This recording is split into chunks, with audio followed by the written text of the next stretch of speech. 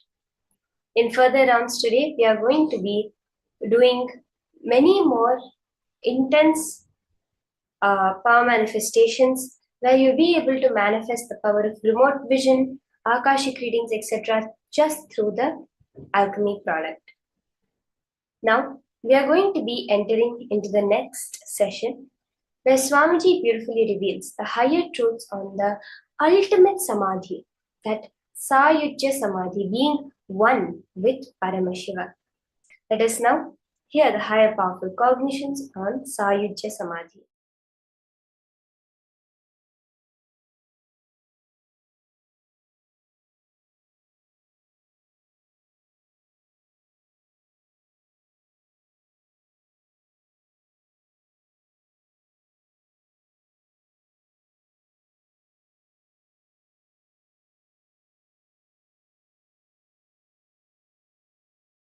Understand, purpose of human consciousness is to manifest my being. Your body, mind, consciousness, everything is hardwired, programmed, created for manifesting my being.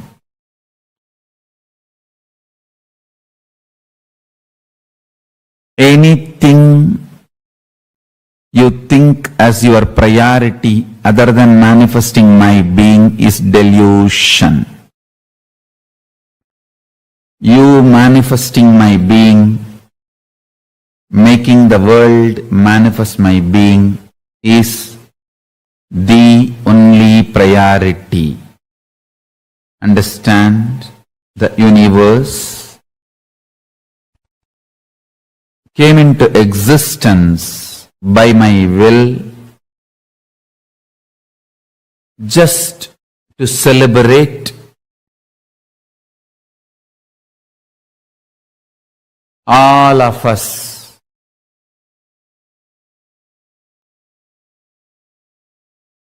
The togetherness, which is the depth of oneness. Oneness which is not falling into any delusion, even if that oneness becomes multi-level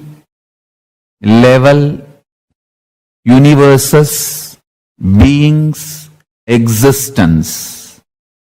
Oneness never gets broken. Oneness never becomes multiple reality. Oneness never gets deluded. Undeluded, undiluted, absolute oneness remains as oneness, even though the multiple universes are appearing.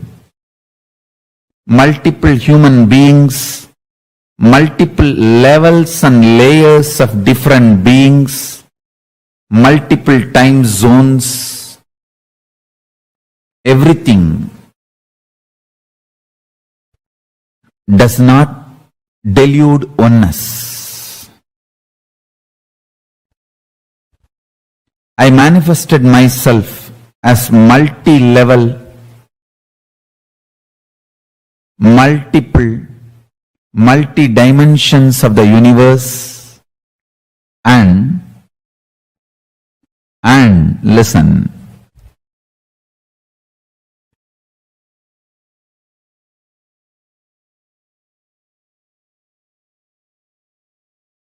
I manifested myself as many for all of us to enjoy everything together. Togetherness is not anti-oneness, it is intense oneness. Intense oneness is togetherness. In microscopic level,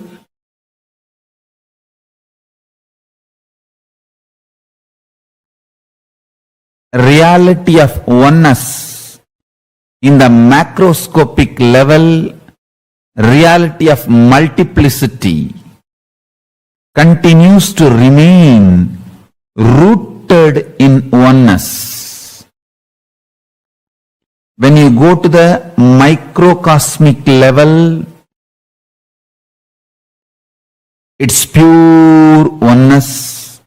When you go to the macrocosmic level, it is infinity. The infinity and oneness is same. Oneness is celebrating itself as infinity in multiple ways. When I manifest Paramashiva's being in you, neurologically, you will feel absolute unclutching. Emotionally, you will feel absolute completion. In your reality, you will be manifesting all powers of Paramashiva. In your being, I myself will manifest with my own identity.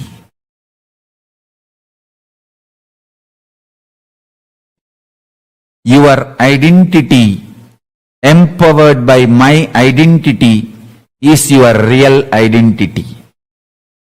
Your identity feeling separated from my identity is powerlessness, delusion. Your identity empowered by my identity, your identity empowered by my identity as the source of your identity is manifesting my being. Your identity is not against me and my existence. Your identity complements my being. When you understand your identity complements my being,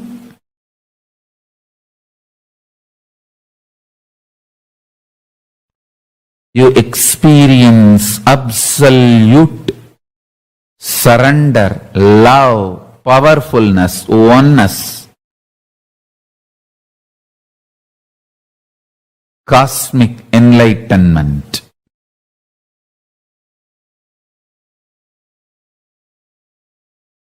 Oneness with Mahasadashiva.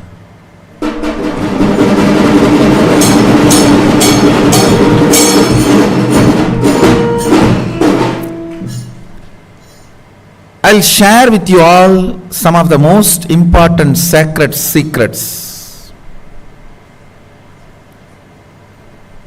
The way Sadashiva exists, the way you exist. If you understand this sacred secret, you will simply know your existence and Sadashiva's existence is in oneness. Understand? As long as you don't understand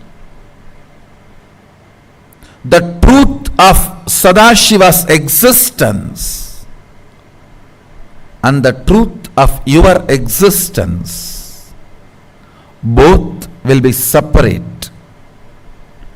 Both will be different, sometimes even opposite. As long as there is separation,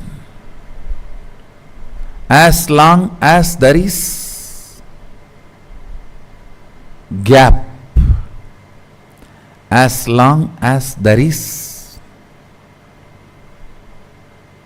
duality, contradiction, conflict, confusion continues to exist.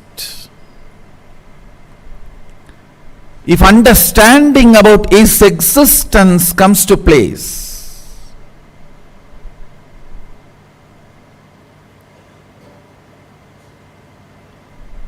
and understanding about your existence comes to place, you will know both are in oneness.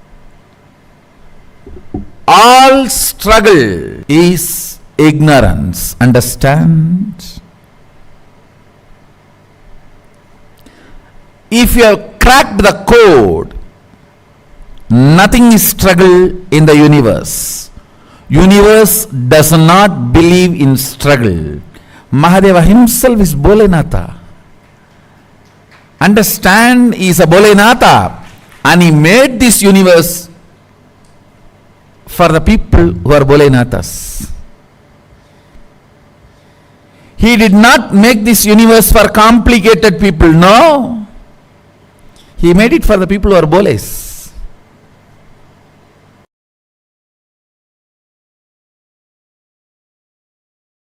Understand?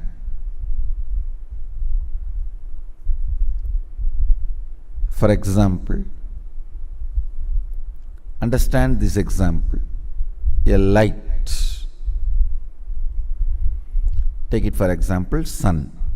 Sun reflecting on the mirror. If the mirror is pure,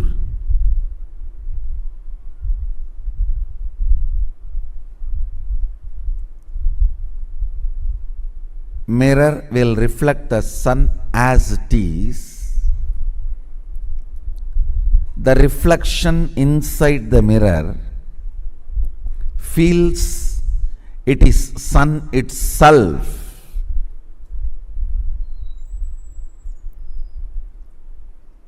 I will not say it is a crime. It is okay because there is no other damage done to the reflection because of the mirror. It is literally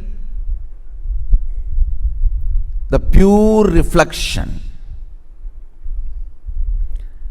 But if the mirror is broken, the reflection cannot feel it is pure reflection of the sun. It is a distorted reflection of the sun. Listen. Sun is there and the mirror is there. Sun is Sadashiva, the pure superconsciousness. The mirror is the system you are carrying. Physical, physiological, psychological, all put together.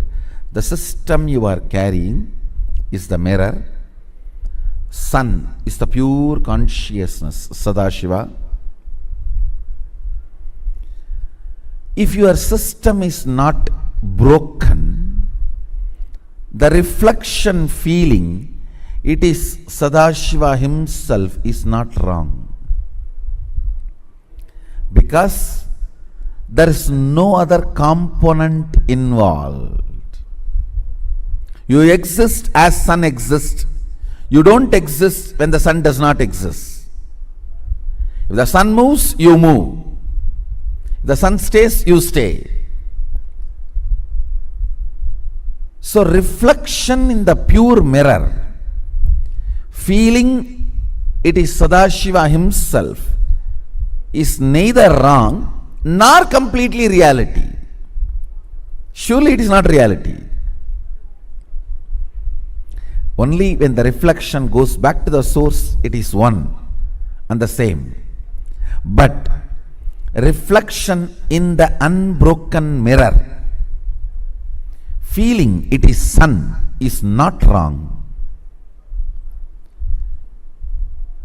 the reflection in the broken mirror cannot feel it is sun because the other components are involved.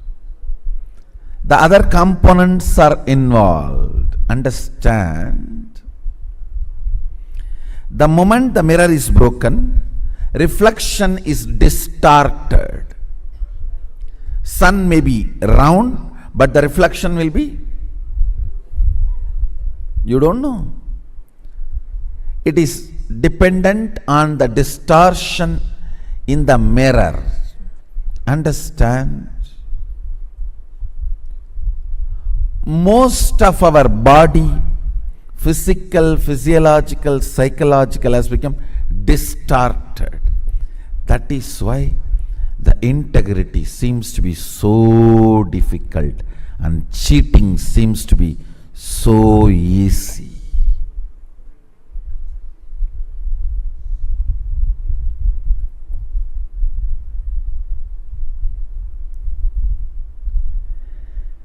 The reflection in the distorted mirror, if that reflection starts behaving, it is Sadashiva. No, that's not going to work. But the reflection in the pure mirror can behave as Sadashiva, can manifest Sadashivatva, can play the Sayujya Mukti of Sadashiva, oneness with Sadashiva, because there is no other component involved other than the sun in that. But the moment distortions happen in the mirror, now it's no more possible. It's no more possible. Listen.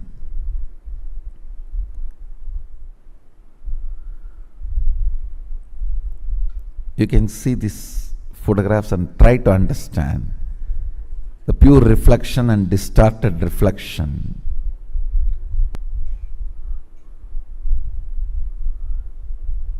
Understand? Our body, physical, physiological, psychological. Please listen. Not only your blood, flesh, bone are all matter, even your thoughts are matter. Your thoughts do have a weight, maybe micromilligram, but they have weight. They are mass, they are matter.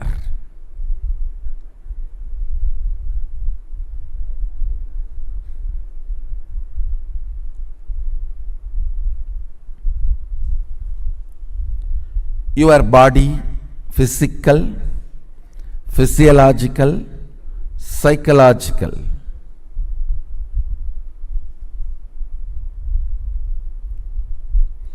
When the mirror you carry, see your physical, physiological, psychological, all the three put together only, I call as the mirror you are carrying. The mirror you carry, when it is broken, distorted, disturbed, the reflection will not be pure. You need to heal that. Aushadha is the herbal combination of herbs, prana, cosmic force energies, ultimately the Shaktipada of Sadashiva. Combination of all this is Aushadha. When it is used as prescribed by the Agamas, Shastra Pramana and Apta Pramana, and Atma Pramana, they heal the mirror you are carrying. They heal the mirror you are carrying. The more the mirror is healed, the more the reflection becomes pure. More the reflection becomes pure, more Sadashivatva manifests. Understand? It all boils down finally to the integrity to the source. If the mirror is not distorted, it is integrated to the source. More distortion, more lack of integrity.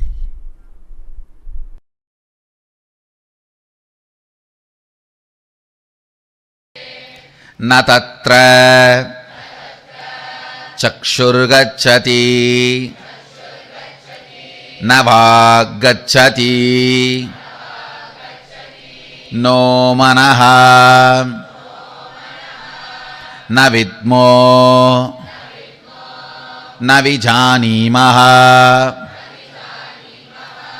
yadaidadadanu sishyat anyadeva tatvididat atho avididat ati idi sushruma purvesham yenastat vyachakshire. Let me read out the translation. There the eye goes not, the speech goes not, nor the mind and the intellect. We do not know, we do not understand how that reality, consciousness can be taught. It is distinct from the known, as it is far beyond man's finite objective nature. That is what the mind, eyes, ears or speech, the senses can perceive, and it is beyond the unknown, as it can be known by man's divine infinite subjective nature. Thus we have heard from the ancient masters who revealed and explained that to us. Listen. The moment I read this verse, I had one experience flashing in me which happened in my life in 1995. I'll narrate the whole thing, listen carefully. After I had the darshan of Shankar Baba in Haridwar, who came and gave me food, medicine and cured me,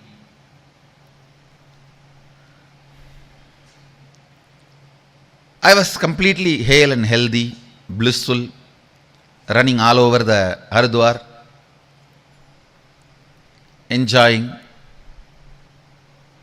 Suddenly one day evening I heard the news that one Swami Vairagyananda,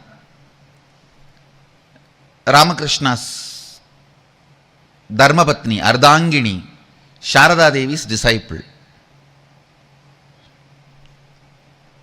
Sharada Devi should be called as Dharma Samvartini, not Dharmapatni. Dharmapatni is a too small word. Dharma Samvartini. She rolled the Dharma Chakra of Ramakrishna. Her disciple, her own initiated disciple, Swami Vairagyananda, I have heard about him. I have even had his darshan earlier. I heard that he is in hospital, really ill and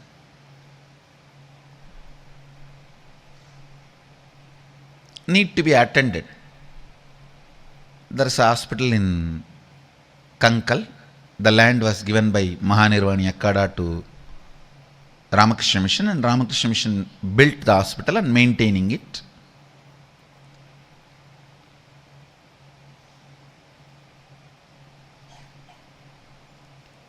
In 17 places, Mahanirvani Akada has given land to Ramakrishna Mission.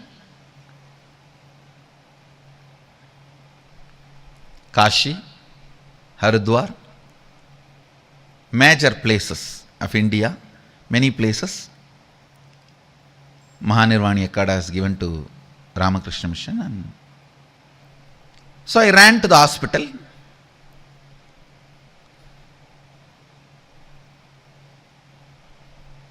I had the opportunity of serving him.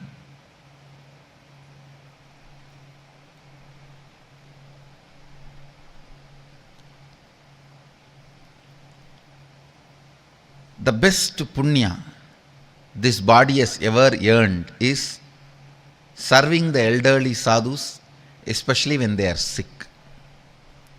Cleaning up their 1, 2, without feeling hesitation or any of the so-called emotions, treating them properly. By the time I went and started attending to him, he was not able to go to restroom. He used to have everything in the bed itself, and I used to clean, take care, and he has developed little bed sores, and I used to attend to that. That is my passionate, sir, what to say that. The best thing I enjoyed in my life is taking care of elderly sadhus. I will always be there when there is elderly sadhus who are not well, who need to be attended. I was attending to him. I had the fortune of attending to him for few days continuously.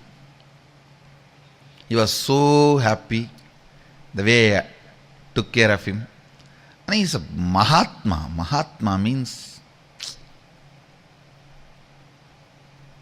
I can see clearly the internal organs are failing, but the beaming joy in his face. Even at that time, he will not lie down flat. He will say, hey, only bogis lie down flat, never yogis.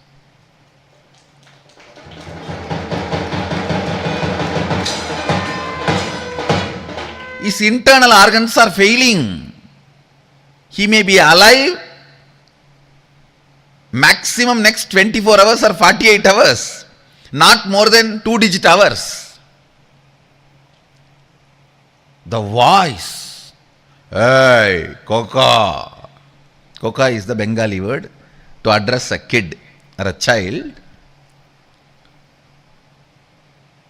He used to call me as Koka Maharaj. Koka.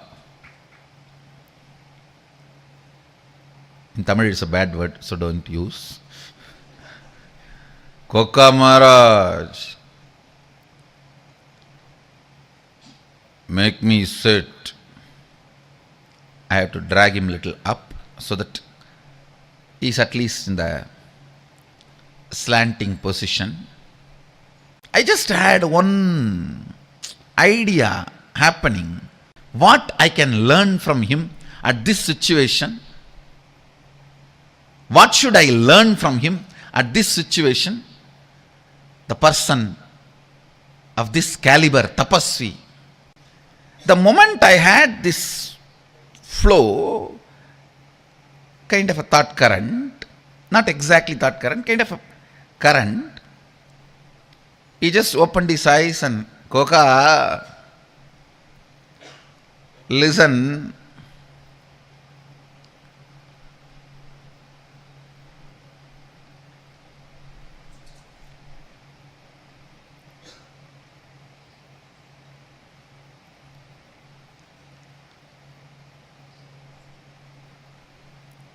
If you enjoyed only 5 senses related pleasures, when that 5 senses cannot function anymore, you will fall in depression. because life will feel empty. Then, if you enjoyed only kind of a thinking, the intellectual pleasures, like scientists, mathematicians, logicians, when that logic is failing, the powerful logic is giving way, you will fall into depression. He was narrating beautifully. Listen carefully. First listen. He was telling, if you are all the time hooked on to the TV, when your eyes fail, you will fall into depression. If you are all the time hooked on to the music, if your ears fail, you will fall into the depression. If you are all the time hooked on to the tongue, when your tongues fail, you will fall into depression. If you are all the time hooked on to physical pleasures, when your body fails, you will fall into depression. If you are all the time into these intellectual debates and brain candy, when that fails, you will fall into depression.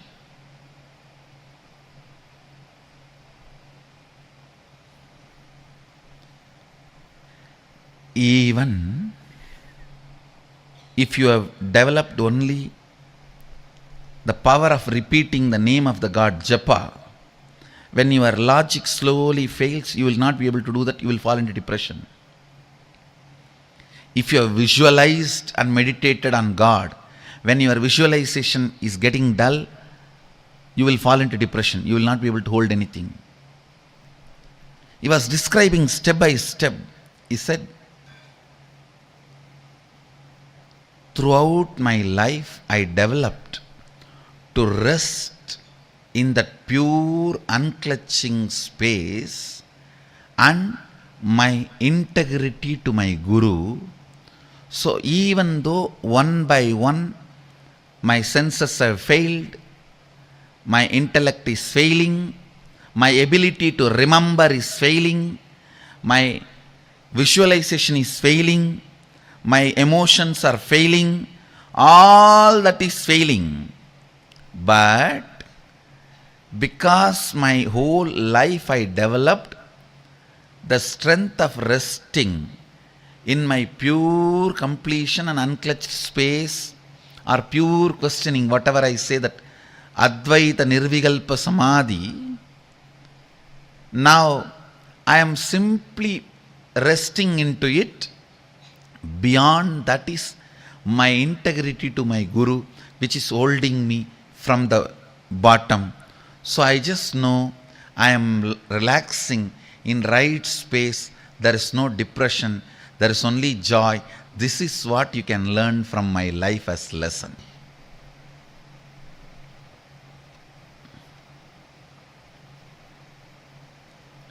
See, in your brain, if the salt level in your food and blood, the salt level goes down or creatinine level goes up.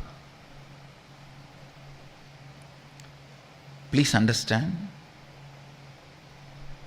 If creatinine level goes up or the salt level goes down significantly, both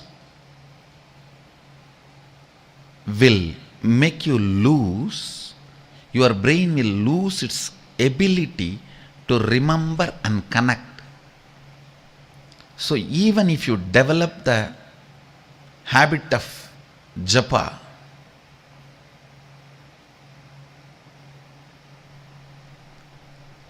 at one time you can fall into depression, because it will not be helpful when your brain collapses, loses its ability to connect and remember.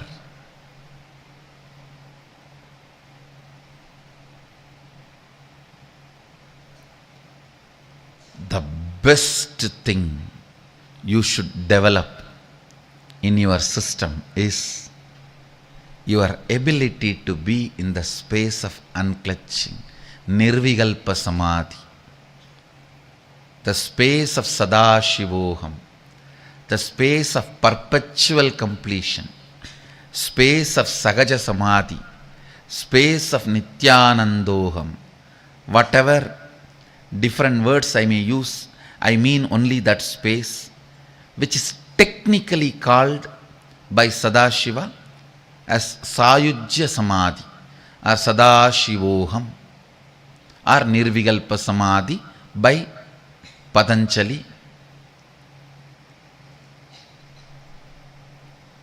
Nirbija Samadhi by Shankara. You should develop only that space, and that space also will give way at one point. Then the space you will fall is the integrity with Guru. Understand? That is the last space you will fall. After that you can't do anything. That hand has to just take you in and digest you. Understand? Compromise on anything, not on integrity with Guru.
You all understand the science of Sayujya Samadhi that Swamiji just explained and revealed to all of us. This is one of the most important aspects that Swamiji addressed. Sayujya Samadhi means where we are literally merging into oneness with the divine. And literally where you are attaining, like physically, you are just becoming one with the divine. And Sayujya Samadhi leads us to the highest experience of Samadhi, leads us to having the highest knowledge, the best experience of Samadhi. And please understand, one of the most important aspects, multiple aspects of the divine is to experience that completion, that fulfillment, and to merge all the life in planet Earth happens for this reason. For all of us to merge in oneness with the divine, for all of us to connect, gain that experience with the divine. Now, I request all of you to do one thing, right? Can I request each of you to post an understanding of what do you think? What do you understand from what Swamiji revealed? Can I request each of you to please post?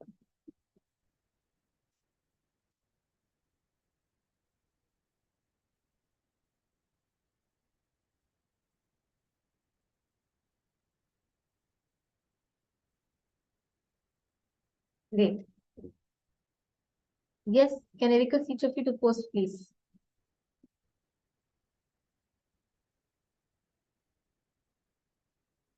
Sanjay Oriya, for these alchemy products, you can get most of these alchemy products have been energized by Swamiji. Swamiji himself gives Indian Bidadi during the program's time. Right now, unfortunately, because we don't have that physical ecosystem, you can get mirror today and turmeric or sandalwood powder today. You can get your mirror, some mirror which you'll use only for power manifestation purposes, energized, and that can be used. So alchemy products, you can create one in your own house. So you can bring it at the point. You can during the darshan today, please do bring it. Sorry, you you can get it energized and you can use.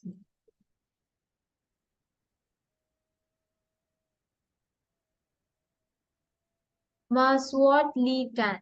Maswat Lee Tan. It will be attended to, ma. You will hear the response. The team will reach out to you. You can also call the person you are in touch with from KAILASA's Ministry of Department of Human Services. So please, you can reach out to them. But from our side also, we will be attending to it. But don't worry, Pada Puja will be starting very, very soon, actually. So we'll be attending to it. Just stay tuned with us. All right. So now I have something very exciting for all of you. See, ultimately, for us to manifest the space of Sayujya, right? One of the most important aspects is experiencing the Kundalini awakening. And now we're all going to be doing a very powerful Kriya, which is going to be working directly on awakening our Kundalini and helping us connect directly with the divine. So, shall we all start? First, we are going to be listening to the video where Swamiji is himself revealing the technique. Right after that, we will be having an Acharya who will guide us through the Kriya, and I request all of you to sincerely do the Kriya along.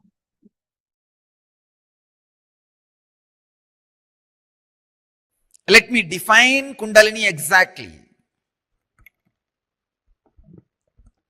especially for the sake of newcomers.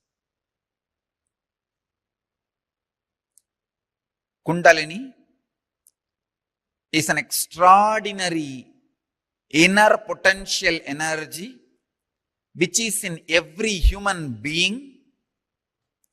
Once awakened, not only can bring tremendous physical health and mental health and emotional fulfillment, can bring extraordinary powers, can manifest extraordinary experiences and powers in your personality, extraordinary joy in your personality. Please understand,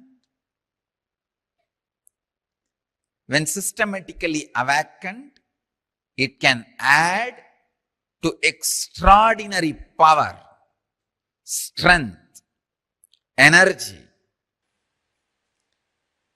I'll now initiate all of you into this powerful Yan Kriya, which is a direct process for awakening the Kundalini.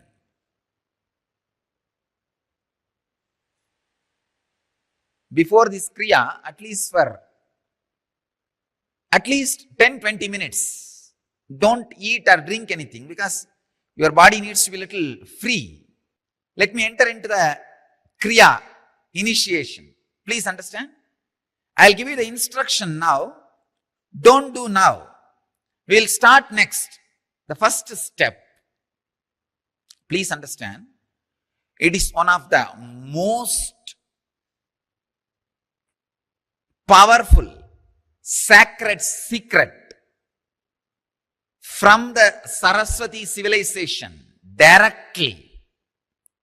I do not know how many thousands of years before this secret was discovered and evolved. to awaken the intense inner potential energy of your body and alter the very basic unit of your body, which you may call as a DNA or molecular or genetical system, whatever you call it, to alter the whole thing for good.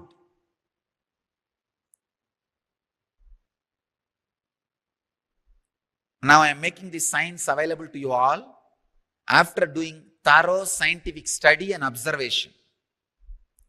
And I tell you, no side effect, no negative effect, only side effect is health and bliss. Do it with courage and sincerity.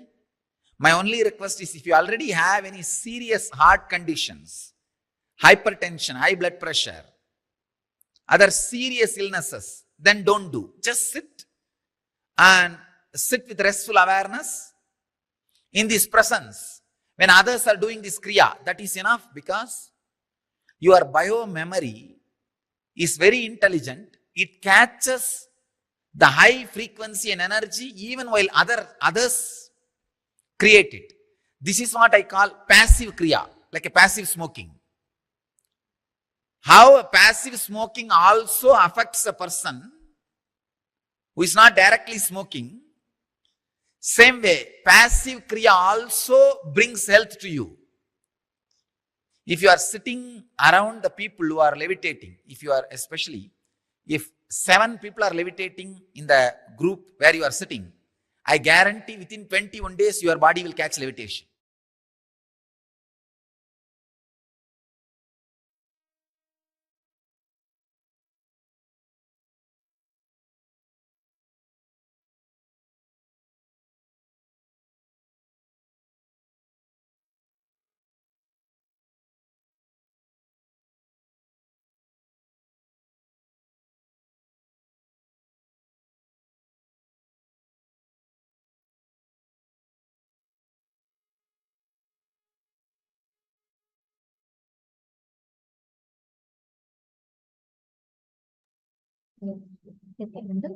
Let us all now get ready to do the Kriya. I request all the participants, every one of you, to please settle down. Like Swamiji said, please do not drink or consume anything for some time. I request everyone to settle down.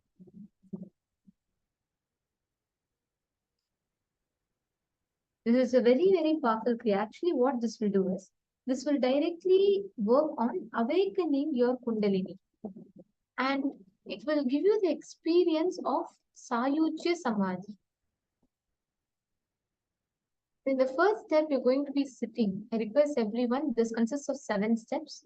And I request each one of you to please sit.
Now please sit straight.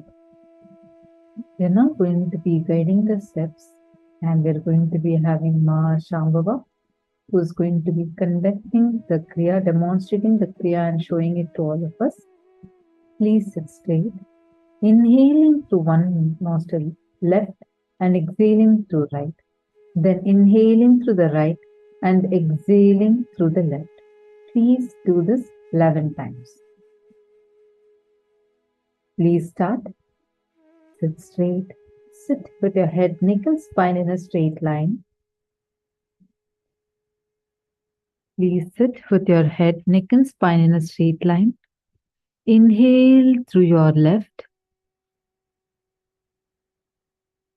and exhale through your right nostril. Again, inhale through your right nostril and exhale through your left nostril. Please do this 11 times. Please start. Inhale as slow.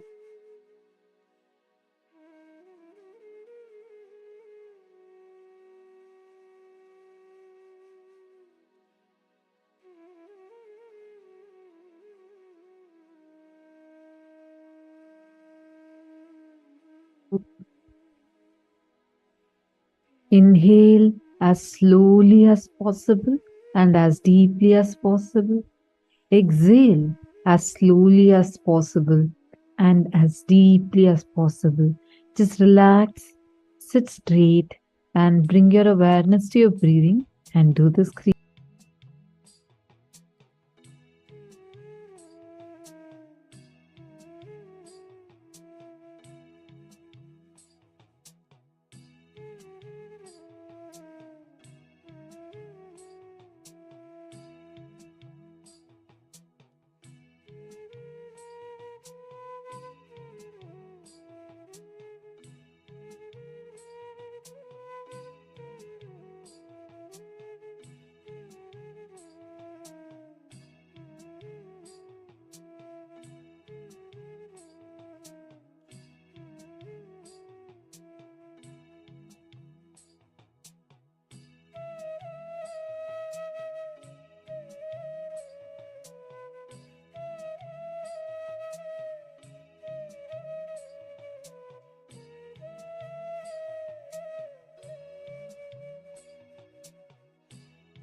Let us now move to the second step. We are now going to be doing Bhastrika. Please listen carefully and kindly follow along.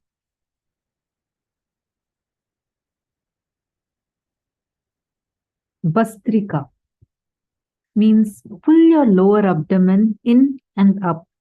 You will automatically exhale. Just focus on pulling your abdomen in and up. We'll have Ma Shambhava demonstrate it for us now. Just exhale forcefully. Pull your stomach in and up and exhale. Just keep focusing on exhaling. Automatically inhalation will happen, but let your focus be fully on exhaling. Please do this 21 times.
Now, let us move to the step number 3.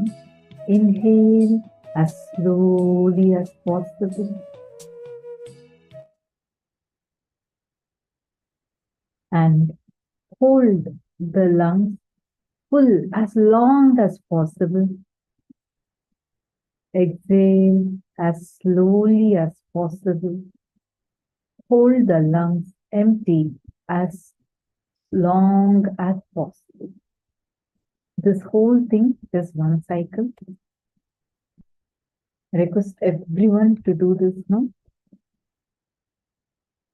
Inhale as slowly as possible, as deeply as possible. Now hold the lungs full of air as long as possible. Once you're not able to hold it anymore, then you can exhale. And once you exhale, hold your lungs empty as long as possible. Even your exhalation should be extremely slow. Do this whole cycle 21.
Now, let's all move to the next step. Please lock your hands and the senses. Your thumb should be on your ears. We'll have Ma Nithyananda showing us the step now. Lock your ears with your thumb. Your index and middle finger on the eyes. Ring finger on your nostrils and the little finger on the lips. Please follow along as Ma Shambhu is showing it to us.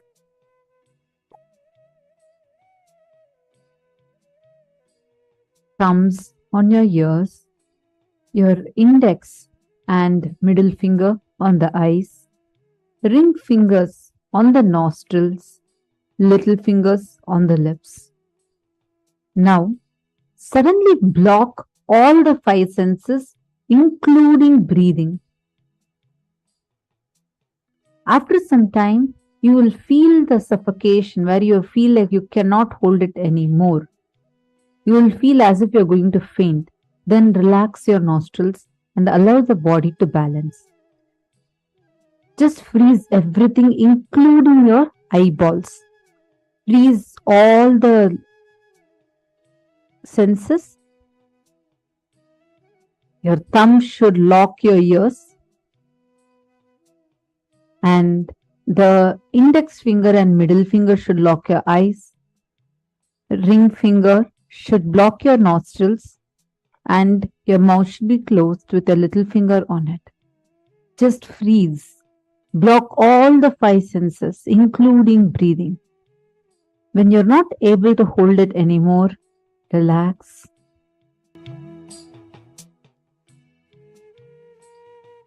Please do this now for next 21 times.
Breathe comfortably for 21 times.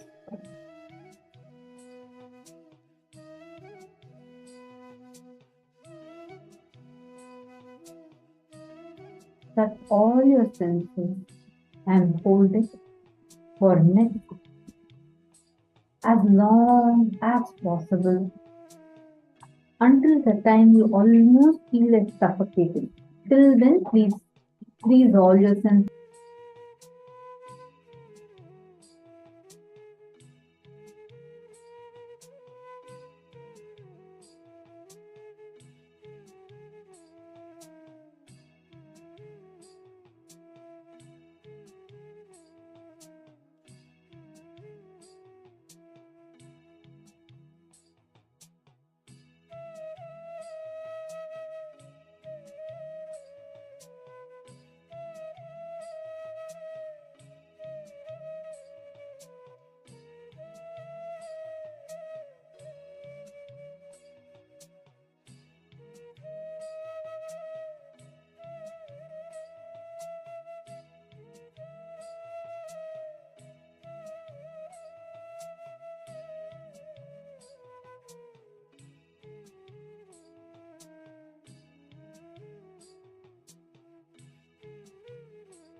Now, let us all move to the next step.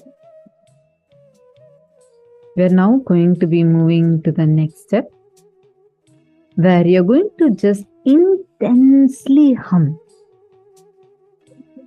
Continue holding the same mudra, where your hands, the thumb is in your earlobes, and your index and middle finger are on the eyes. Your ring finger is in the nostril. Little finger is on the lips. Hold the same thing and you're going to intensely hum.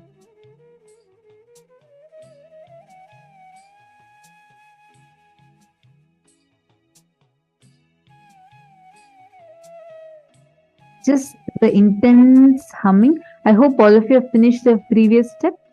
Now just sit and intensely do the humming. Please start. Just sit and intensely do the humming.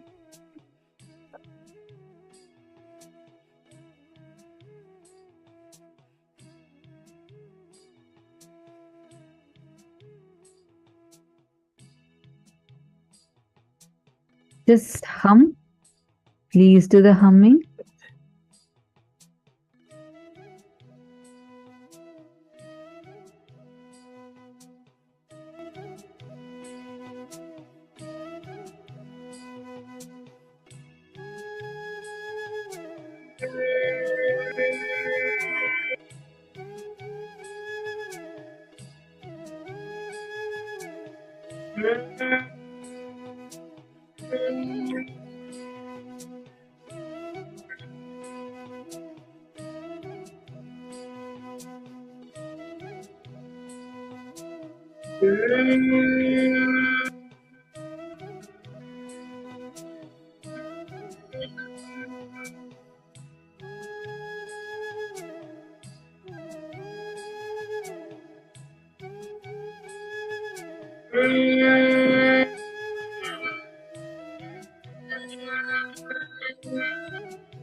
spirit. Connect with the Guru's energy.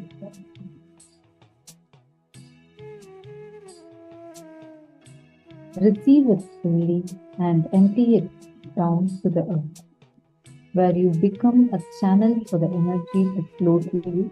And to do this, you're going to be sitting on your knees and you're going to raise your hand high, receive the energy, and you're going to be letting the energy to pass to the Mother Earth. This is called as Shakti Dharana. We're going to do this 7 times. Receive the energy and bend down and let the energy settle into the ground. We'll have Ma Shambhav demonstrating it now. Please sit like how Ma Shambhav was sitting. Raise your hand, look up and receive the energy of the Guru. Let it flow through all your chakras, let it fill you. Become the channel for that energy. Bend down to the ground and let the energy pass to the Mother.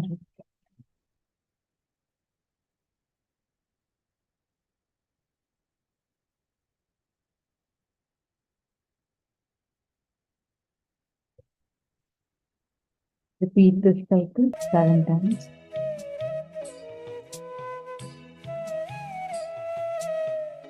Again, get up, receive energy.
Now, just please sit down, close your eyes.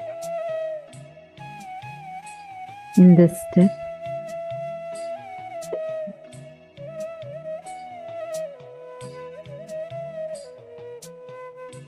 please settle down. I request everyone to please sit down. Now create a strong pressure on the nostrils and ears, and as much as you can on the eyes. Just hold it as long as you can. Create a strong pressure on your nostrils, ears, as much as possible, and as much as possible on your eyes also, and hold it as long as you can.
Slowly relax.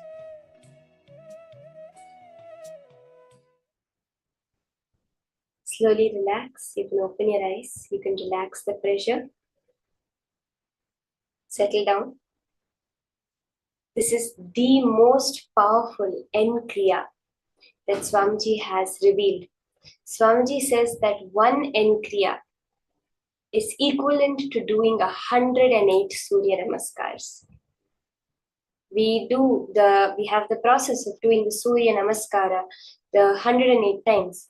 One N-Kriya, which you have all just now gone through, is equal to that. That much Kundalini energy has flooded our entire system.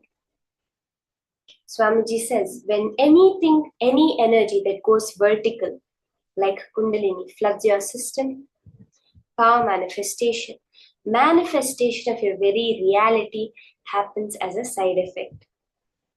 Now, let's start. Continuing the power manifestation. In the previous session, we had the darshan of Swamiji. If there's anyone yet to have the darshan, you can continue.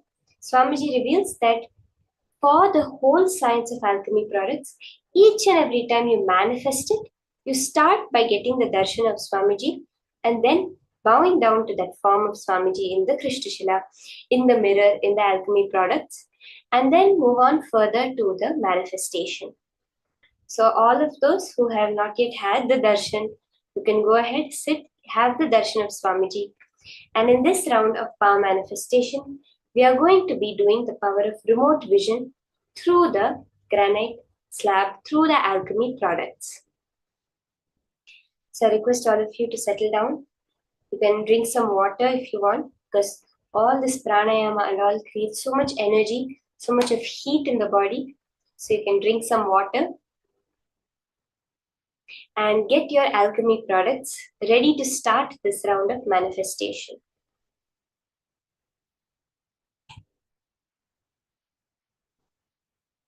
Can get your mirror.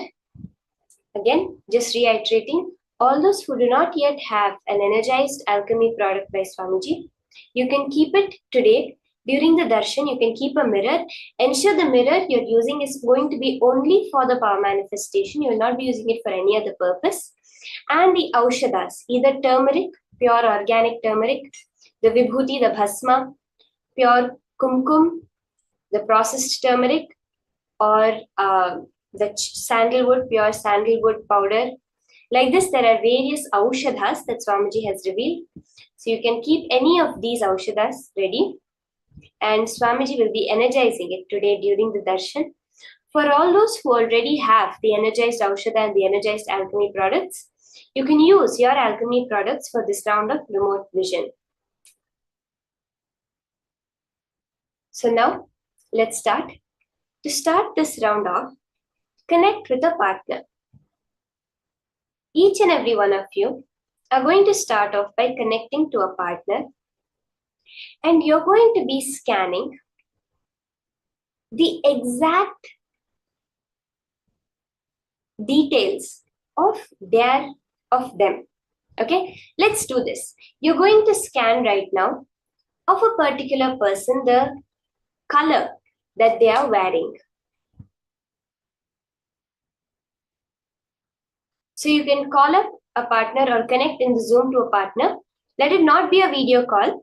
Through your third eye, you're going to scan and tell what color dress that they are wearing at the moment.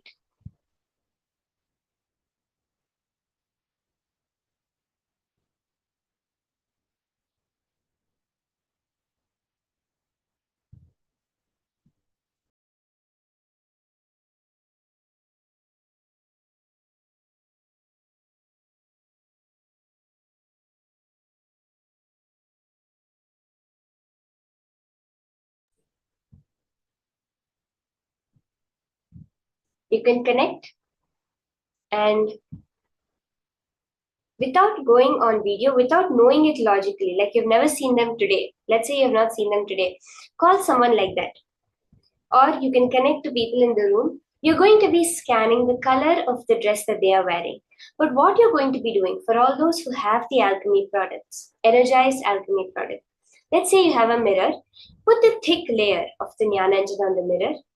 Once you have had the darshan of Swamiji, just connect to Swamiji, do the pure space of unclutching, chant the Mahavakya, connect to Swamiji, and let Paramashiva reveal to you in that mirror what is the details of the color of the dress that they are wearing currently.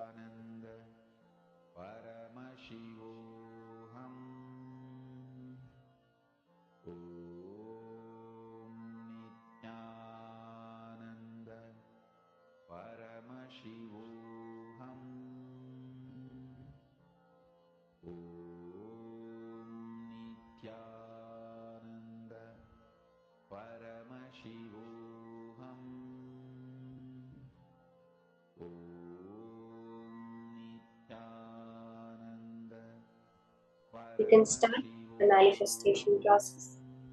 Once you've connected, scan the exact color that they are wearing at this moment. Let your complete focus awareness beyond Paramashiva, because it is only Paramashiva who is living through your body right now. Right now, the screen in front of you, you're able to perceive the colors, whether it's Swamiji's image, the dress, the brown rudrakshas, the brown turban, the golden crown, the purple background, or me with my orange dress, black hair. All of this you're able to perceive itself only because of Paramashiva in your body. Paramashiva is reflecting through you. A dead body cannot recognize any colors. It is Paramashiva who is giving you the ability to recognize anything you are recognizing even now. The same way Paramashiva, who knows everything in this cosmos, who is all pervasive, can tell you the color of the dress your friend is wearing. Connect completely to him. Surrender completely to him. Sit as Paramashiva, as Swamiji himself. Your being is not different from Paramashivas with 25 heads, 50 hands, and 75 eyes.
You can share now with your partner. What are all the details about their appearance, their dress color, identifications, currently where they are, what they are doing? All of this you can now share with your partner that you are manifesting with. Just casually just tell, this is what Paramashiva showed me. I remember the time when I was in Gurukul. Every Sunday we used to call our families, and I would talk to my father, and he would be in work, he would be doing various things, and I would tell him every single Sunday, I would call him, and the first thing I would tell him is, right now you're over here, you're doing this, and you're wearing this colored dress. This is how I would start the conversation, just through the power of remote vision, scanning and just telling him. I would start the conversation with, this is the colored dress you're wearing today. It would just be a regular call. There was no video call, nothing, no pictures, nothing. And this is where you are. This is what you're doing right now. This is how the lighting of your area is. And then we will start the conversation. This is how easy these powers are and can become your lifestyle. Now, we are going to be entering into the next session. Swamiji's revelations on the greater truths of Ardhanareeshwara, the ultimate gender.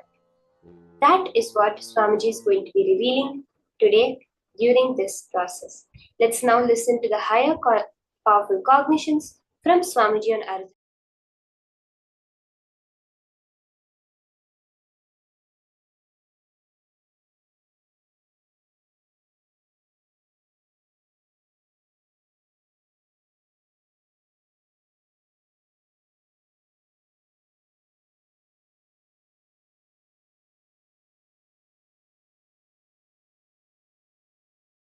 The social concepts and definitions of gender, gender related issues, if you take it as a joke, great, but if you seriously record them in your muscle memory and biomemory and keep them inside your cognition, it can be dangerous. Please listen, it can be dangerous. When a male body made to believe certain concepts of masculine, certain concepts of being a male by the society, the kind of a tension that muscle memory, biomemory goes through, the kind of a suppression it goes through, the kind of expectation it has about the other gender, the kind of incompletion it suffers and craves for the suppressed part,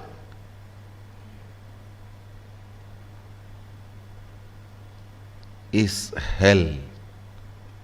Such punishment for whole life.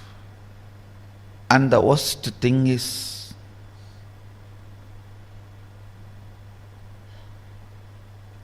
whatever you suppressed in you, declaring yourself as the male and avoiding anything other than so-called male, you will be searching for it in some other muscles which you will never find. Which you will never find. And this seeking goes on, tortures the person who is living with you, who has committed their life to you. It is like you torture the other person. The other person, she has her own suppressions. She is also product of the society. Unenlightened resources. She has suppressed tons of things in the name of she being a female.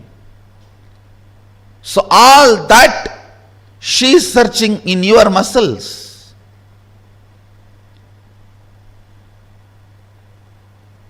It's like in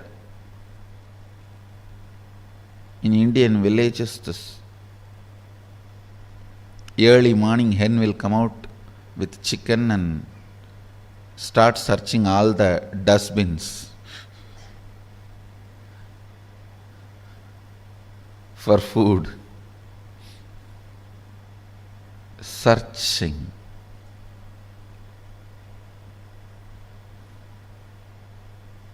Searching in others for the suppressed component in your muscle, searching in others for the suppressed component in your muscle,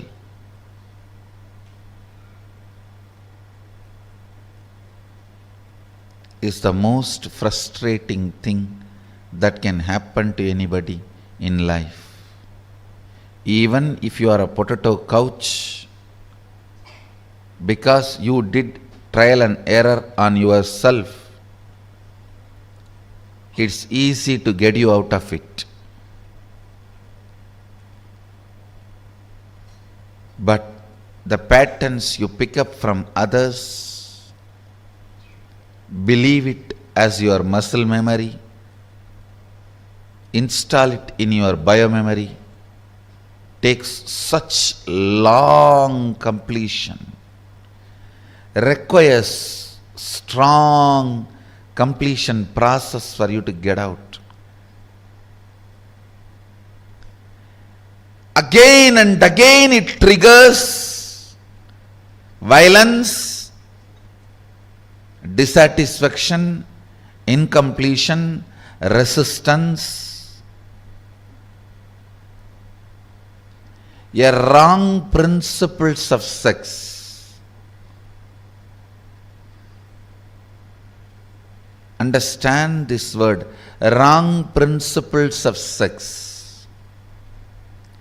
Earlier in India, men used to wear only the dhoti and maybe one small angavastram. Slowly, the exposed upper body started getting associated with the idea of sex, then they will have to cover. Then now even the exposed shoulders gets associated with the idea of sex. I don't know when the exposed eyes and the nose are going to get associated with the idea of sex. And then you have to wear complete covering.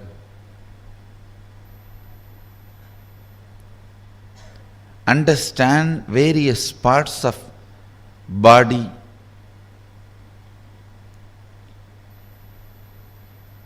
triggering various ideas, concepts, patterns in your system shows how the society is going lower and lower level, and our common agreements are sinking deeper and deeper and stinking.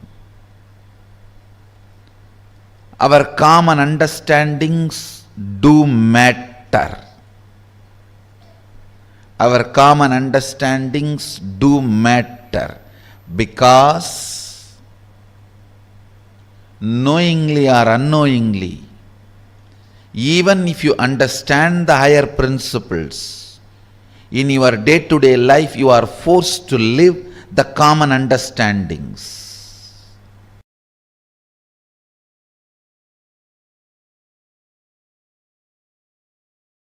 Ardhanareeshwara is the ultimate symbol of the completion of the gender identity. Liberation from gender crisis. It's a beautiful form Paramashiva takes to show the completion of the gender identity.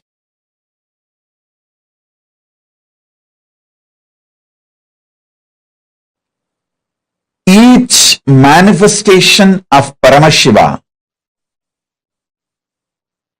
is one of the dimension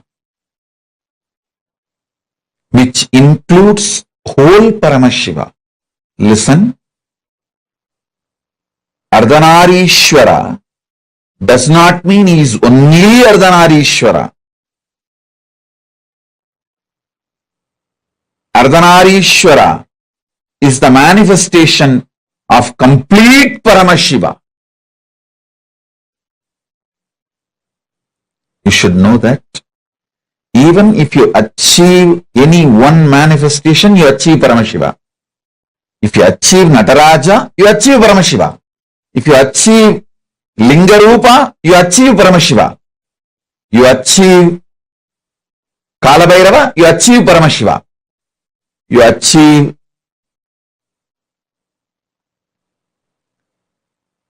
Hariharamurti, you achieve Paramashiva. You achieve any one form of the 64 manifestation, you achieve Paramashiva. So, many sampradayas of the Saivite tradition center themselves on one manifestation of Paramashiva. For example, Aghoris center themselves on Mahakalabhairava. Veerashaivites center themselves on Lingarupa and Veerabhadra. Each sampradaya centers themselves on one form of Paramashiva. Tantra sampradaya centers itself on Ardhanareeshwara. So understand, when I give these basic principles, the foundation principles of Tantra sampradaya, and when you start living it, manifesting it, you achieve Ardhanareeshwara directly, and Ardhanareeshwara is Paramashiva himself.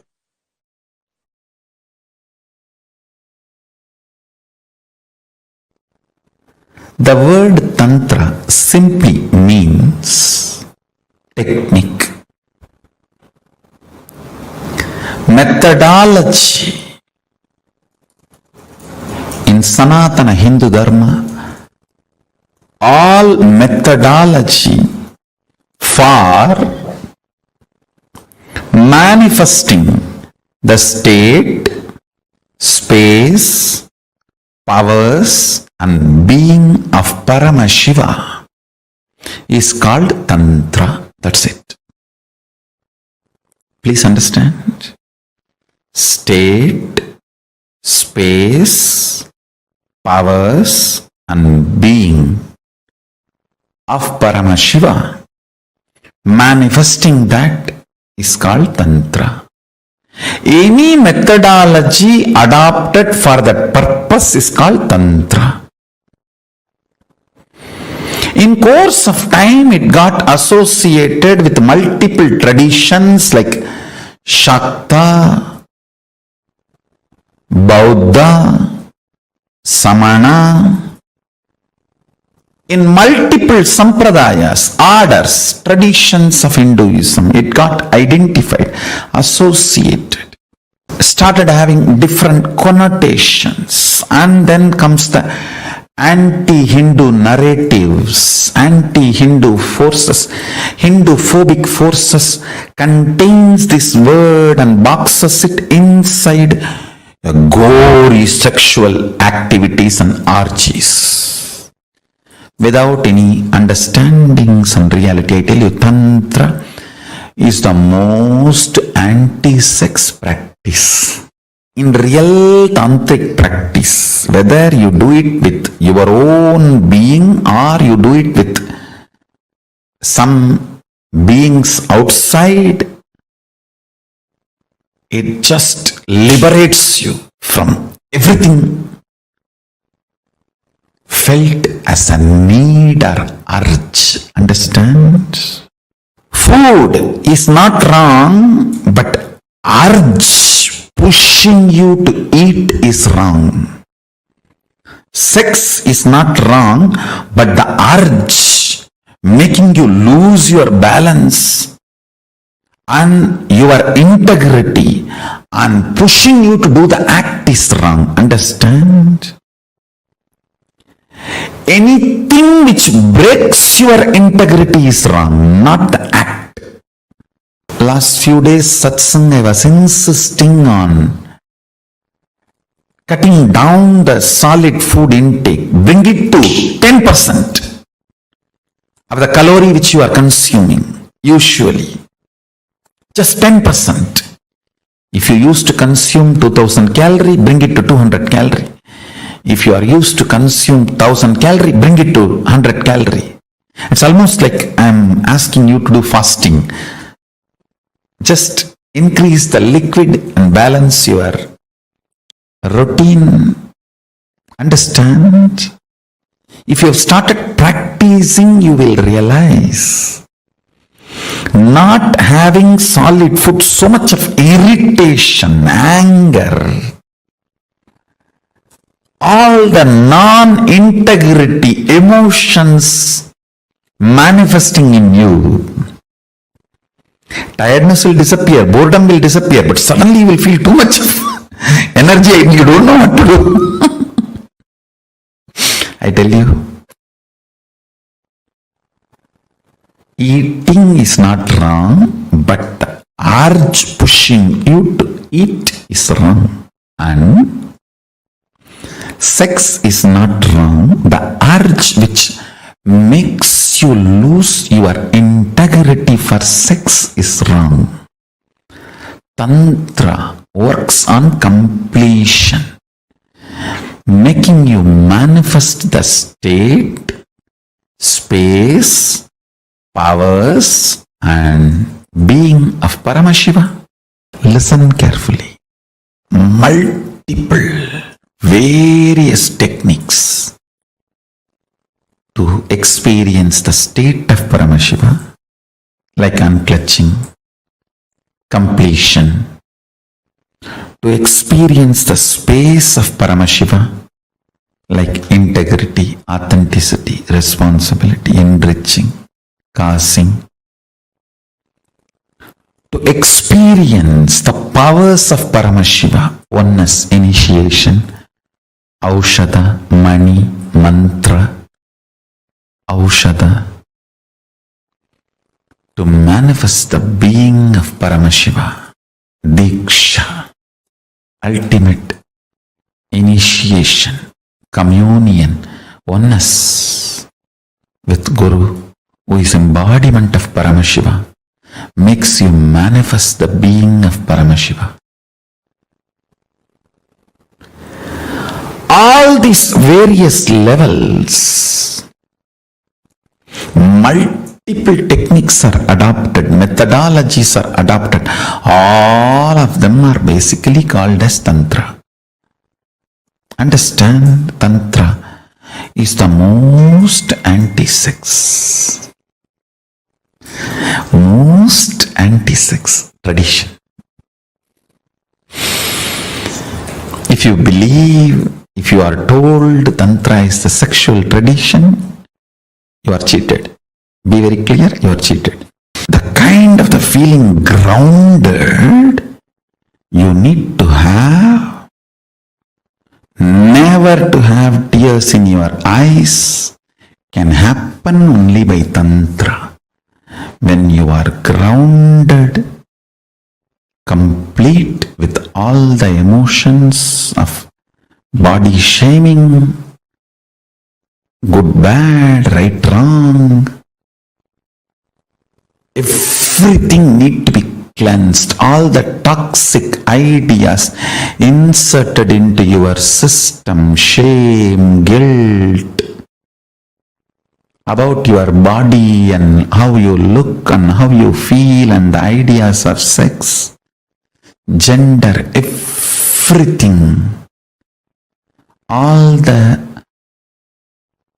false ideas society has inserted into you need to be removed. You need to be detoxified from all that stupid ideas. That's only way. That's only way you will get grounded and become a real Rudraganya. Every man should become a Rudra and every woman should become Rudraganya. That is Tantra. Every man should become Paramashiva, every woman should become Parashakti. That is Tantra. Paramashivoham will give you precise understandings about Tantra. Deep understandings about Tantra constantly. You demanding yourself and behaving even with yourself as Paramashiva and manifesting the qualities and state, space, powers and being of Paramashiva continuously in your actions, in your life, in your thinking, in your emotions, everything. That is Tantra. That's all is Tantra. Understand? Life in all its possibility manifesting is Tantra. The Paramashiva in you and Parashakti in you becoming one, the communion and experiencing oneness is Tantra.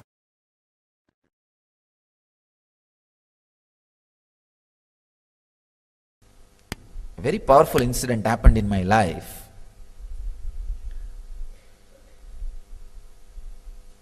One day, very playfully, all my classmates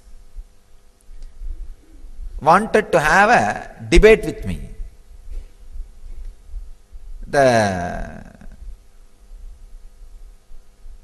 Some questions they asked about Ganesha.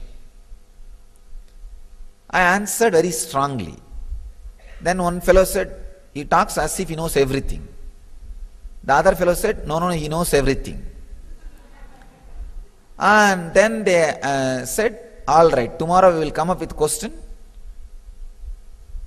We will ask any question you answer, we will give you 5 rupees. Those days 5 rupees is a big money. And any question I am not able to answer, I have to give 5 rupees. Some 10 boys gathered. I went to Kuppammal. She told me, go and attend, nothing to be afraid, go and do it. Somehow I had the confidence. And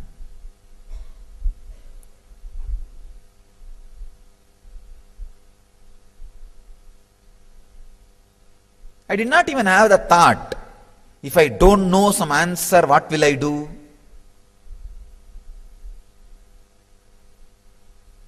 Anyhow, I went and they started putting all kinds of questions. Went on and on and on. I was answering. Suddenly one very tricky question came. See, in Tiruvannamalai, there is a small temple on the Pearl Hill, means Pavalakundru. On that there is a small temple. The whole city believes the temple as a Subramanya temple because only for Subramanya's function people will go there and have darshan and come. And always on the top of the hill only Subramanya's temple will be there in Tamil Nadu. They just asked me one question. That temple they celebrate the Subramanya celebration. Is it Subramanya's temple? Whole village and the whole, everybody knows it is only Subramanya temple. Before answering, I just looked in. I saw very clearly the point which I call as balance. If you just put a rod between your ears and a rod through your third eye, where the two rods meet, that point is called balance. I saw very clearly that balance opening up and the information getting downloaded. No, it is not Subramanya temple, it is Ardhanareeshwara's temple. Subramanya's shrine is also there, but the main deity is Ardhanareeshwara. And I tell you honestly, never that information was fed into me through eyes or through ears, because I had never been inside the temple's Garbha Mandir before. Or never I heard from somebody, it is Ardhanareeshwara's temple. Never ever the information was fed to me through eyes or through ears. If you open the channel of receiving the information where the eyes and ears meet, that is what I call internet connection. The balance. The sixth sense, if the balance has access to information, it is internet connection.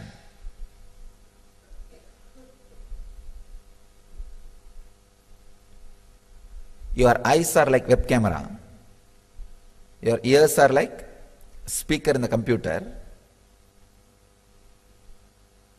You all know only how to use the eyes and ears and the keyboard. You miss the internet connection. By nature, you have the internet connection in you all. Just because you are breathing, you have internet connection. And there is no website which you can't access. There is no firewall. There is no security.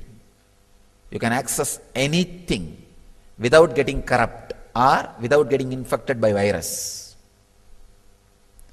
Any information can be accessed and handled. I saw very clearly that information being happening and I responded. One boy who was there, he got really frightened because any normal person goes to the temple, usually the temple will be open only during some celebration.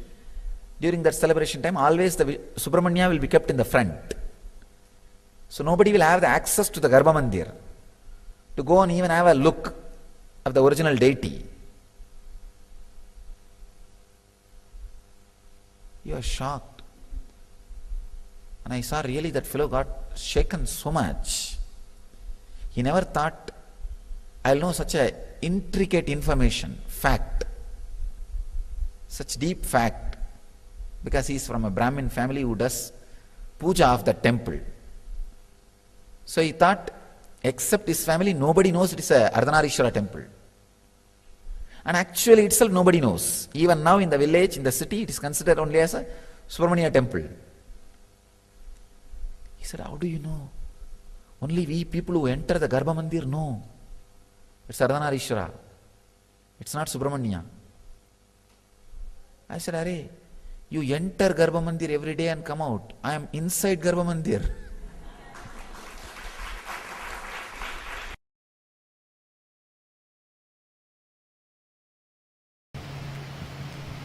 An enlightened being cannot be constrained into, first of all, one body. Forget about constraining me into one gender. In Vedic tradition, we call enlightened beings as transcendental gender, not transgender. Transcendental gender. Neither male nor female or gay or lesbian or transgender. It's a separate kind of a body. We call it Divya Sarira, which reflects the way you want to see, you will go on be seeing it. The way you want to perceive, you will be perceiving it. The way you want to enjoy, you will be enjoying it. So it is even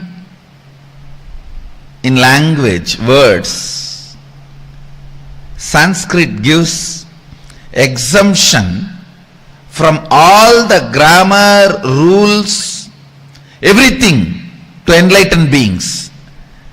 The Sanskrit grammarian, he says, enlightened beings are trying to express something which can never be expressed through words.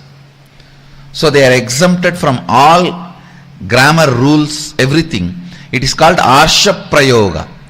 Whenever a rishi uses the language for his own convenience, the way he wants and the way he interprets, it is accepted as a trend and grammar rule, and it is called Arsha Prayoga. He is not bound by the linguistic rules, grammar rules. Same way, an enlightened being cannot be constrained even to one body with so much of difficulty when he is trying to express through one body. You can never be able to constrain him to one gender. Whether psychology or physiology or the whole system, the body I carry, nothing can be framed into one gender. Actually, the enlightenment itself is a physiological, psychological mutation.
Nithyananda, I hope all of you are able to hear us now.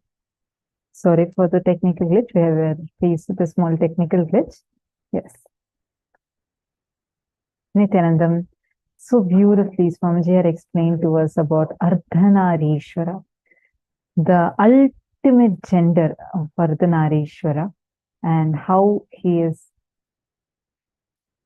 Paramashiva in that ultimate state, actually the very place where Parashakti, Devi Parashakti herself experienced oneness with Paramashiva.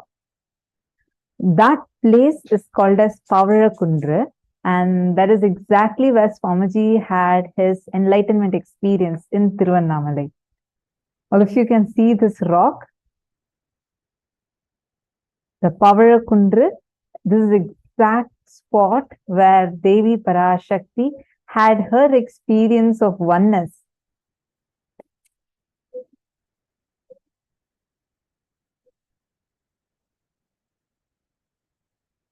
Nithyanandam, are all of you able to hear me?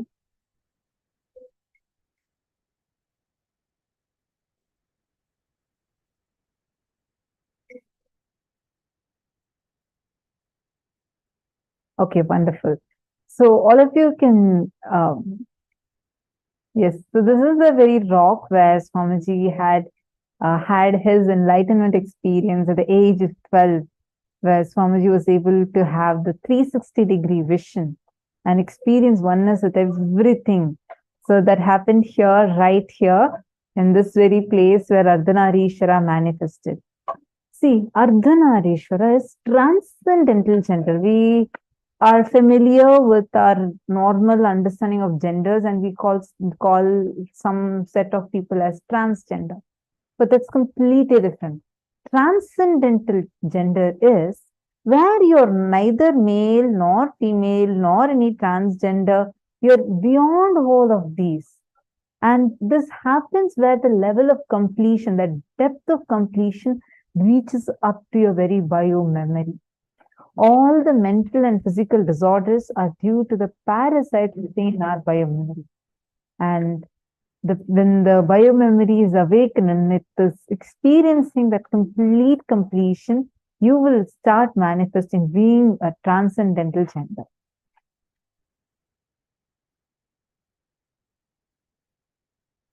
Nature of Ardhanareeshwara is where, like, Ardhanareeshwara is beyond the male or female. It's the completion of both. Are all of us understanding? Can I request all the participants to take a few minutes and type your understandings and posts?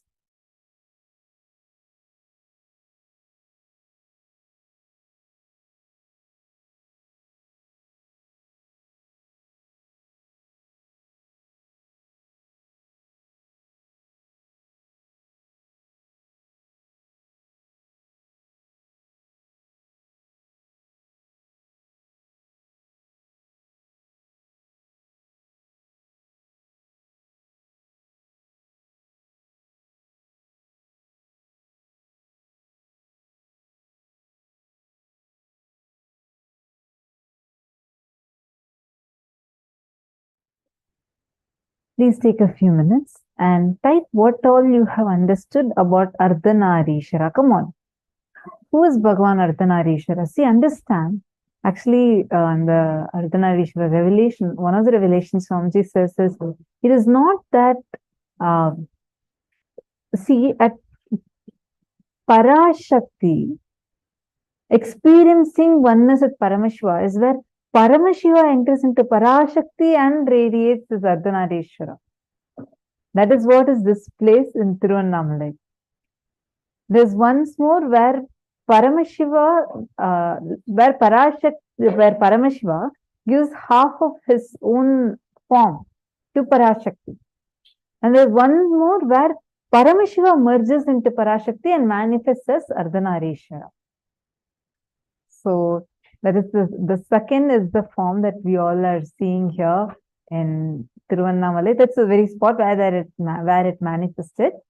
And why we are learning about Ardhanareeshwara? See, understand, all of us have certain amount of male component in us and certain amount of female component in us.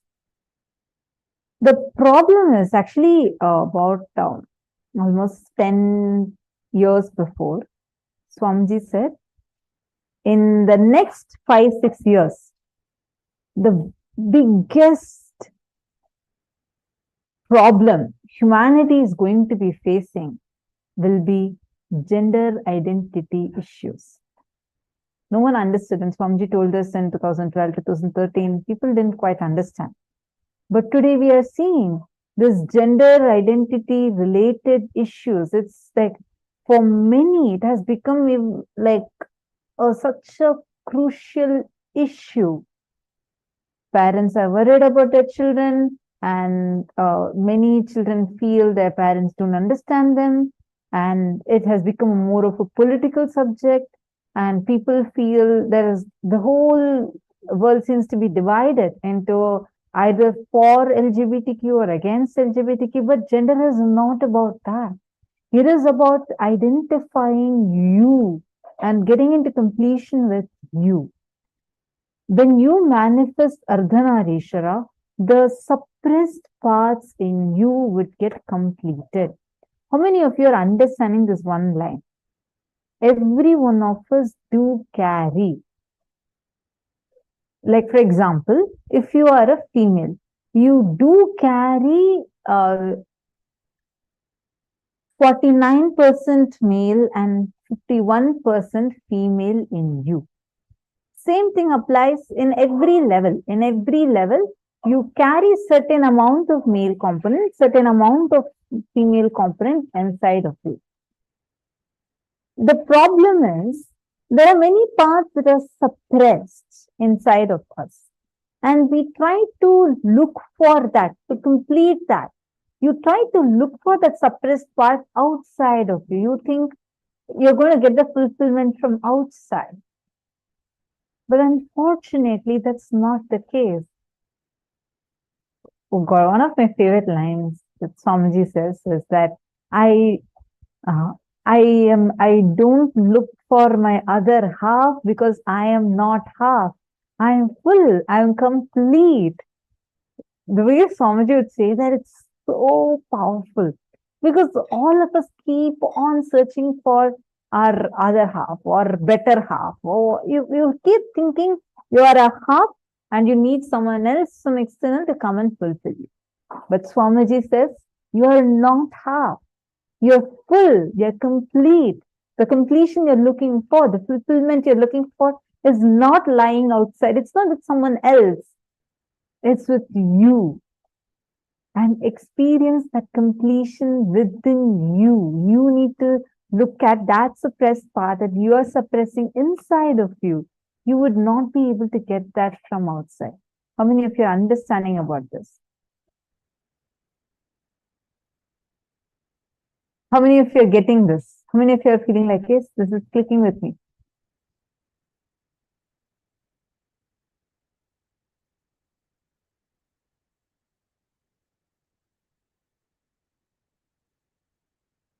Yes, yes, yes. Oh God, so many of you. Wonderful.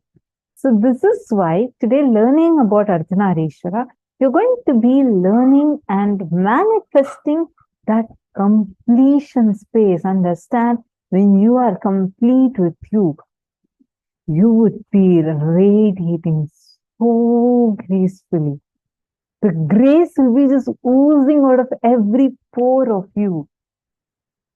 Like, even the people who see you would say that, wow, there's something so different.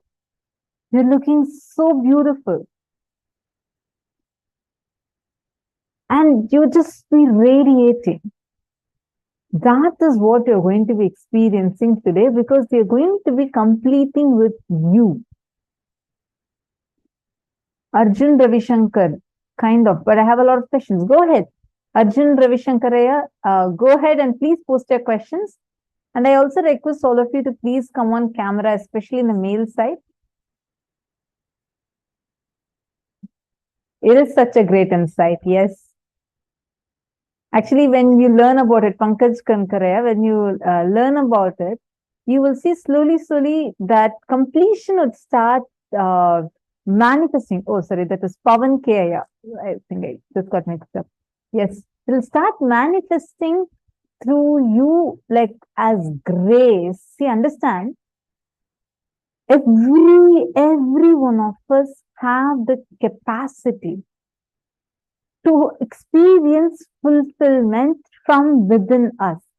But the problem is the society has always taught us, trained us to think, okay, if you want fulfillment, you need to get it from outside. The way Swamiji explains, you can actually literally see how Swamiji is.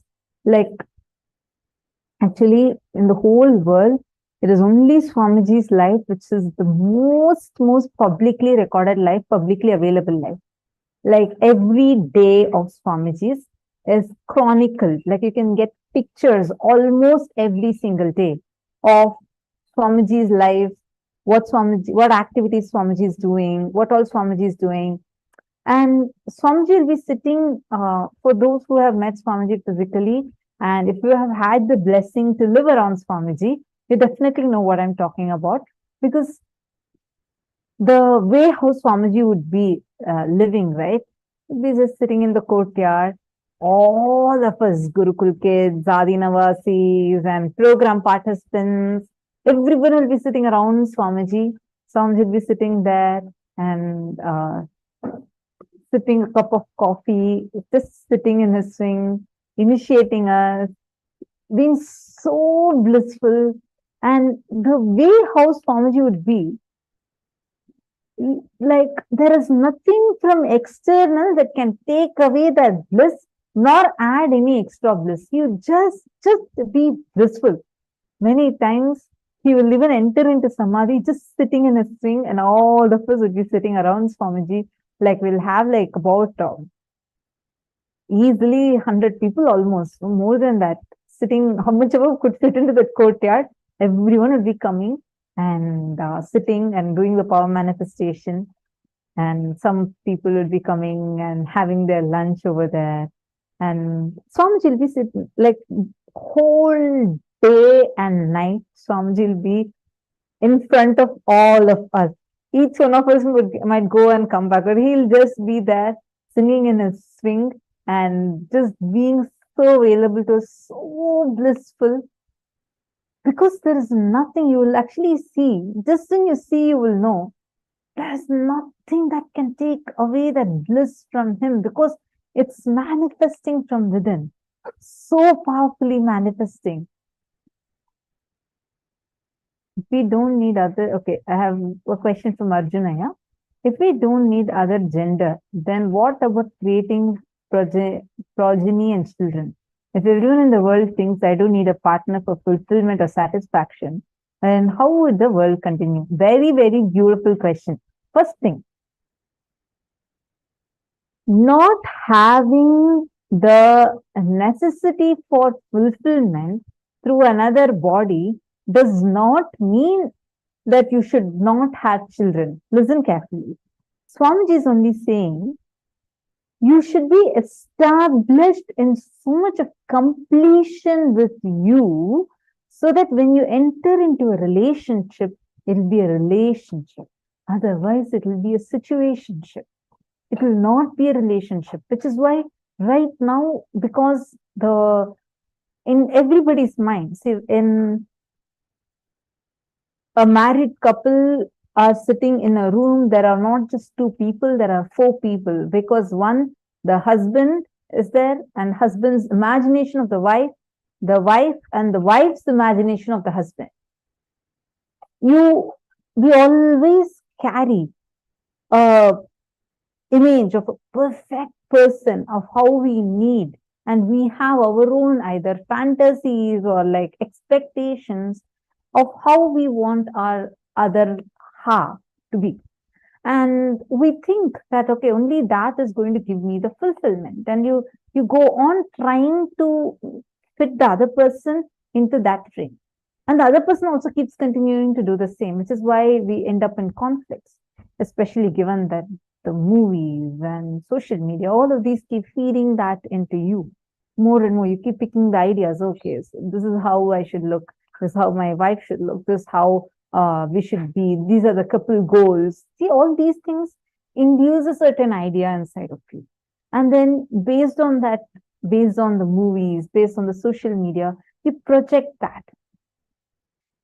And you start judging the other person, judging your relationship, judging yourself based upon that. And when you enter into a relationship, you start many times you do a lot of deep insecurity. And all of these things are not really going to give you the fulfillment. They may give you agitational gratification, but never the real fulfillment. At that few moments, you might feel gratified, but not fulfilled. Because the real fulfillment will happen only when you are in completion. When you're in completion, the whole relationship, both of you would be sitting together to manifest Paramashiva through you. That is Tantra, where you decide and you and your partner sit together, both of you decide to enter into the space of completion and decide together to manifest Paramashiva through you and manifest that ultimate space. Understand that is what is manifesting Tantra, where you can have how many ever number of children that you want. In fact, Swamiji says you should, every Hindu, living, practicing Hindu should give birth to at least 10 children. Only then Hinduism can flourish more, and give at least 5 to KAILASA, let them grow up in Gurukul. So it is not against you giving birth to children, but it is against you going into your act without establishing yourself in the space of completion, which will lead to further incompletion. Are you understanding here? It's something very, very important for us to cognize and understand. There's already too many connotations, like false ideas and loaded information put about this inside us. Movies give us a lot of things. And the kind of way the society treats this.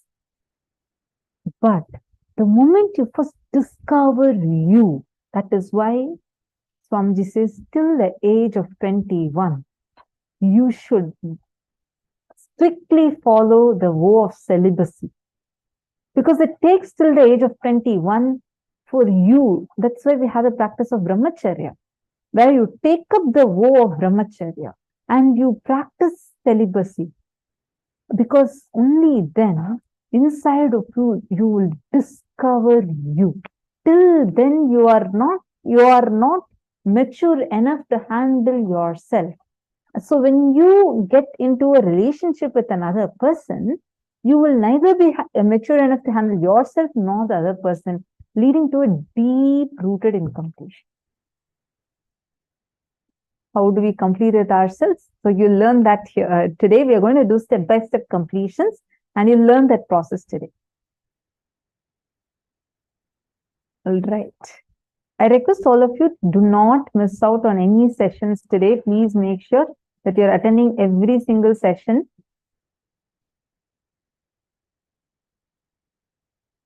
All right. So now let's enter into power manifestation. Are all of us ready? Any other questions? You all can post it in the chat. Feel free to ask your questions. If you don't want your names to be read out, then you can just put it as a direct message to PSM Tech ID.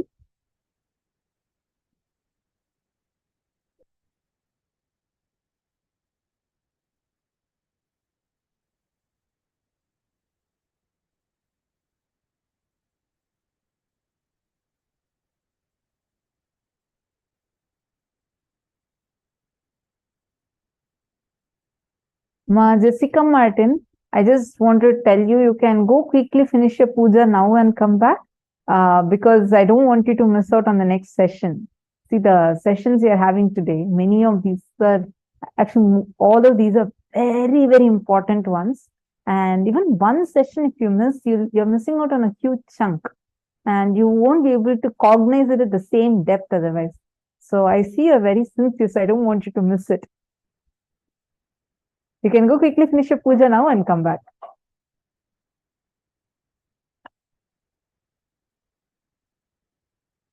Okay, let's now enter into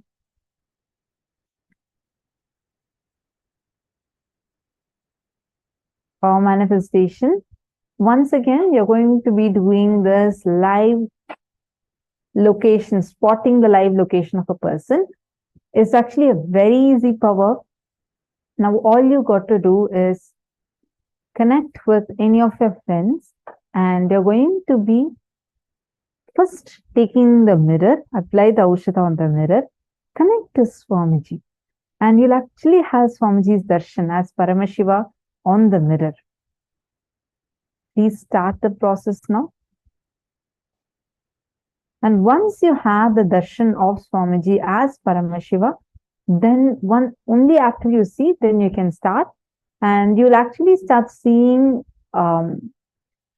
the person, where that person is located, very clearly on the mirror itself. Please start, connect with the partner and start now.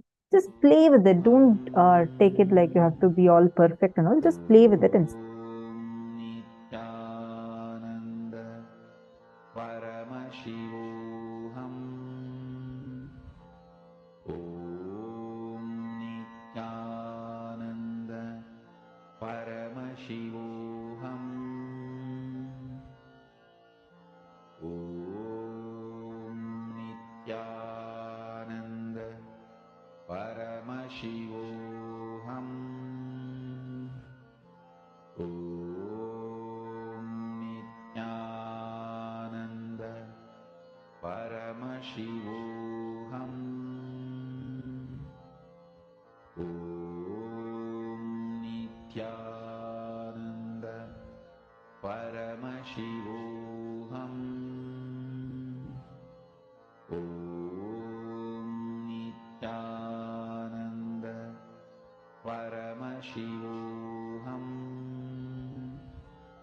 Om Nithyananda Paramashivoham. Om Nithyananda Paramashivoham. Om Nithyananda Paramashivoham.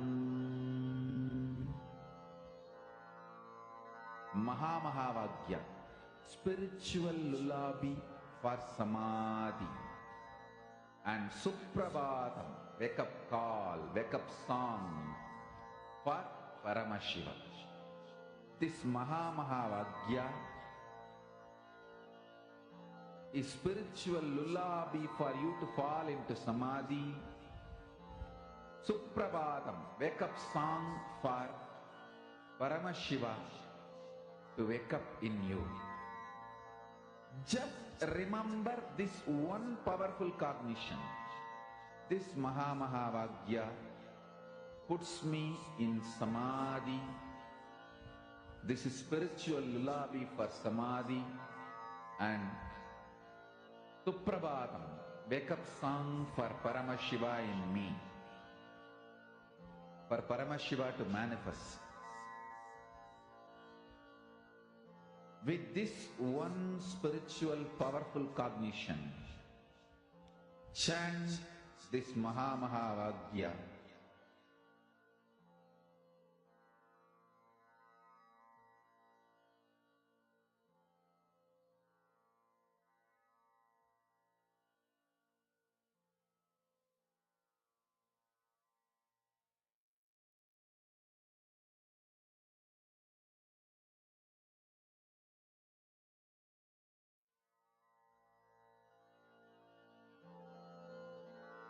Mahamahavagya, spiritual lullaby for Samadhi, and Suprabhatam, wake up call, wake up song for Paramashiva. For Paramashiva to manifest.